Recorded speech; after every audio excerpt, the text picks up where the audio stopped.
வெல்லும் வெல்லும் நீதி வெல்லும். நமது சட்டமன்ற உறுப்பினர்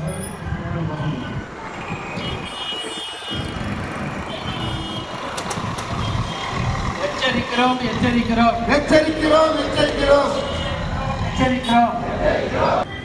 நம்முடைய உணர்வுகளை தெளிவாக அரசுக்கு பதிவு செய்வதற்காக நம்மீது இழைக்கப்படக்கூடிய அநீதங்களுக்கு ஆட்சியாளர்களுக்கு நம்முடைய அறச்சீற்றத்தை எச்சரிக்கையாக பதிவு செய்வதற்காக நாம் இங்கே கூடியிருக்கிறோம்.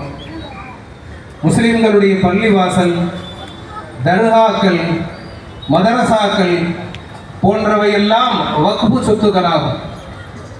அந்த வக்ஃபுகளை பராமரிப்பதற்காக இஸ்லாமிய பெருமக்களால் வழங்கப்பட்ட சொத்துக்களும் வக்ஃபு சொத்துக்களாகும். இந்தியாவில் சுமார் 8